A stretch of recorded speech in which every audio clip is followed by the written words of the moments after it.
So the Anthony Wayne Generals, fresh off that state Final Four appearance, they will have the targets on their backs in the Northern Lakes League. As we welcome in our high school basketball analysts, Deon Thompson and Rhett Boyd. You see them every Friday night here on BCSN as part of Game Day Nation. Gentlemen, thanks for coming in. Absolutely. Looking forward to it once again. Hey, we are back. And speaking of back, Deon, the Bender twins are back for Anthony Wayne. Are the Generals the team to beat in the NLL for the girls? Yes.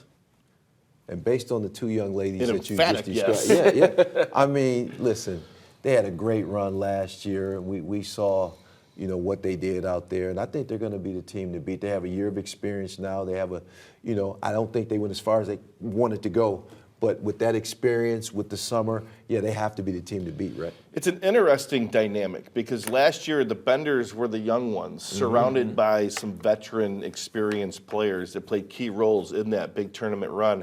And now they are more like the veteran player, and they're going to have a whole new cast and crew around them this year. So it's kind of the roles have been flip-flopped. But one thing that Coach Carter has out there is another set of twins, the Pike twins, the Pike sisters, great shooters on the perimeter. They're going to really help. Mallory Pollock, who came off the bench, had some big shots for them throughout the season. She's back, as well. So great start, great nucleus to start with the Bender sisters. But it's, again, how much time does it take for everybody else to settle in what's going to be a very competitive NLL? Another team returning quite a bit from a season ago, the Springfield Blue Devils. When you got Hodges and Carruthers back, that's a pair of solid players to build that program on. It is, and for me, the X factor for them, and it was in their late season run, their tournament run last year, was Gretchen Sigmund, the outstanding volleyball player for Springfield. Her ability to take over games late in the year, whether it's shooting the three or just elevating over smaller defenders in the paint, knocking down the mid-range jump shot, was huge to their success. So it's a backcourt's back, and that's where you start. Guards win games. It's a great position for Coach Hodges here to at least start the season. Let's talk a little about the Perrysburg Yellow Jackets, as they had that volleyball success making to the state tournament, so we know there is some talent and some height down in Wood County. I think the Perrysburg Jackets, you've got a solid program there as well. They're always going to be competitive year in and year out. Well, I was going to say, you got Chloe Kilbride, who led them in scoring as a freshman last year, and that's huge. So she comes back a year older, with a little more basketball knowledge, and they're going to be tough, Rhett. You and I talked about this off the camera.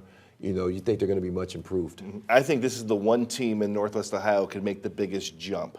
You talked about Kilbride, their leading scorer returning. Haley Griggs was their point guard last year as a freshman. She got hurt in Game 6 last year, missed the rest of the season, and it was unfortunate for their team and her, but it allowed other people to come in and play maybe more minutes than what they were capable of. Miss Turk is who I'm thinking about, off the top of my head. And then you got Wrigley Tackett's on the inside. Yep. She's a rim protector on the inside for them. So they got a lot of pieces coming back. They're going to add their sixth man this year coming off the bench is going to be a freshman.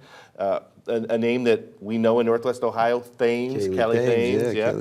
So she's going to come off the bench and provide some punch as well for them. So this is a team that I'm really looking forward to watching. Again, adjusting to varsity basketball early on, but I think that's the one thing that can make the biggest jump this year.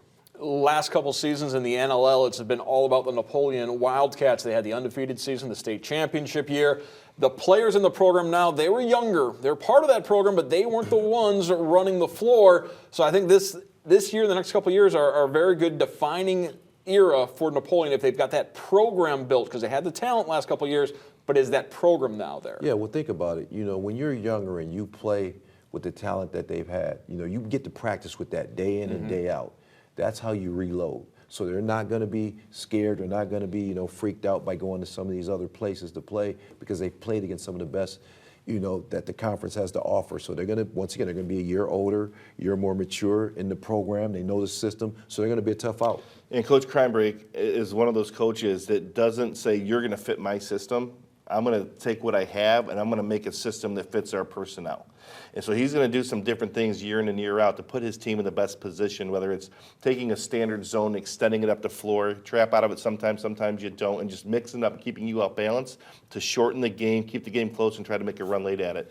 So it'd be interesting to see how they come out of this. You look at the Northern Lakes League girls basketball, there is a wealth of coaching experience, and that's certainly the case in Sylvania with both Coach Sayers and Coach Heil. They're both now veteran coaches. They've been there in their respective schools schools a few years, so they're not the young kids on the block anymore, and they've got good teams. And it's a good thing that they are too, because they're young. And Northview has had a lot of turnover, from graduation. Maddie Green's back, who's going to go to Hillsdale, I believe, and play at the next level. She's back, but there's going to be a lot of new faces around her this year. And then over at Southview, their backcourt has got some experience now under their belt, and Coach Heil's going to have to lean on them early in the season while the others get acclimated to varsity basketball. And then you got Paige Brown, as well inside, who has done a nice job the last couple of years. The thing about girls basketball in general, but particularly girls, if you have one young lady who's playing at the next level, she can really make a difference.